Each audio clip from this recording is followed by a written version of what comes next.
Hello children, welcome back to Hindi class. Today I am here with a poem. Our chapter name is Surdas Ke Pad. In this we will learn about the famous poet Surdas, and here you can see the word Pad, which is lines. So this chapter is written by Surdas and we will learn the lines written by Surdas. So here we have a mind map. Surdas Krishna भक्त शाखा के कवि हैं. So he is a great devotee of Lord Shri Krishna and he will be writing about Shri Krishna in his writings. Then in this chapter we can also learn Krishna के बाल चेष्टाएँ, the naughtiness of the Shri Krishna when he is in childhood. Then माता यशोदा का प्रेम, the love of Yashoda towards Shri Krishna. Dear students, please open page number 96. Here we have Surdas के पद and this is written in Braj भाषा. चरण कमल बंदों हरिराई, जाकी कृपा पंगु गिरि लंघई. अंधे कौं सब कछु दरसाई, बहिरों सुनई गूंग पुनि बोलई. रंक चलई सिर छत्र धराई, सूरदास स्वामी करुणामय. बार बार बंधों तिहिम पाई.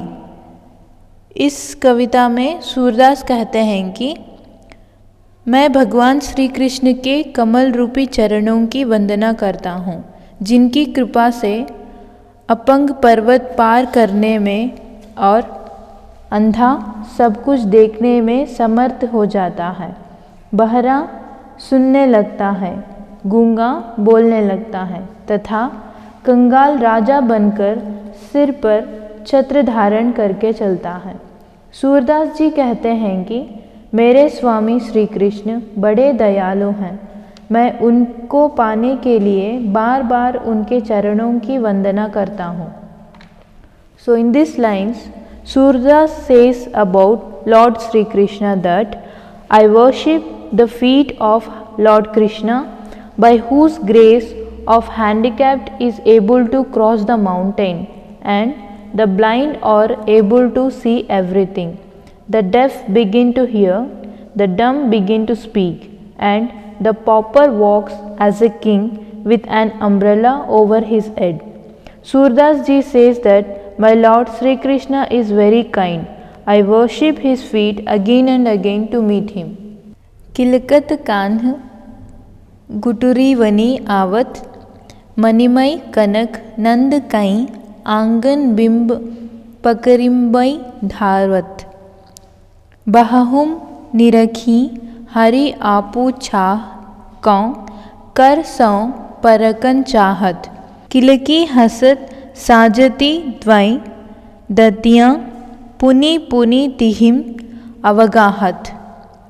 कनक भूमि पर कर पग छाया, यह उपमा इक राजती.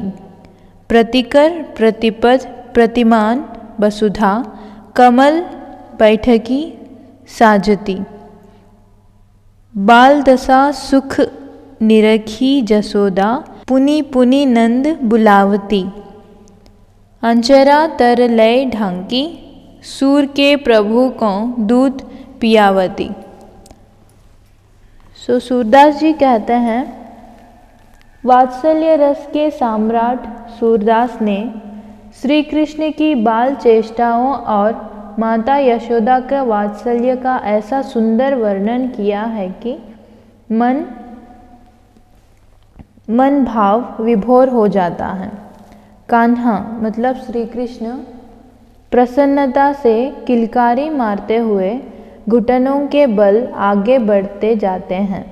बाबा नंद का आंगन सोने का है, जिसमें मणियाँ जड़ी हुई हैं. वे उसमें अपनी परछाई को देखकर उसे पकड़ने दौड़ते हैं. जब वे किलकारी मारकर हंसते हैं तब उनके नन्हे नन्हे 2 दांत बहुत सुंदर लगते हैं. सोने से जुड़ी भूमि पर उनके हाथों और पैरों की परछाई पड़ती है, तो यही एक सुंदर उपमा मन में आती है कि धरती पर घुटनों के बल चलते हुए श्री कृष्ण के हाथ और हर पग पर धरती माता उनके लिए कमल का आसन सजा रही है। यहाँ कवि ने श्री कृष्ण के कमल और समान सुंदर हाथ पैरों की सुंदरता की ओर संकेत किया है कि मणिजड़ित सोने के आंगन में उनके हाथों और चरणों की परछाई ऐसी लगती है जैसे गुलाबी कमल खिले हों। श्री कृष्ण की इस बाल लीला को निहारती माता यशोदा बार बार नंद बाबा को यह शोभा देखने को पुकारती है। वे कृष्ण को अपने आंचल से ढककर दूध पिलाने लगती है, जिससे कि सुंदर सलोने बाल गोपाल को किसी की नज़र ना लगे। Surdas has given such a beautiful description of Sri Krishna's childhood efforts and Mother Yashoda that she shows love on him. Krishna moves forward on his knees, tomming with joy.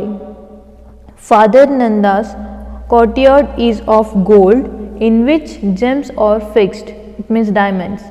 Seeing this shadow in it, he runs to catch. When he laughs little, two teeth look very beautiful. When the shadow of his feet and hands falls on the gold land, the beautiness comes to the mind that while walking on his knees on the earth, the hands of Sri Krishna and the Mother Earth is decorating the lotus seat for him at every step. Mother Yashoda, admiring of Sri Krishna, repeatedly calls Nanda to see this beauty. She covers Sri Krishna with her lap and starts feeding milk so that Krishna is not seen by everyone. So students, I hope you are clear with this topic. We will meet in the next session. Till that, take care.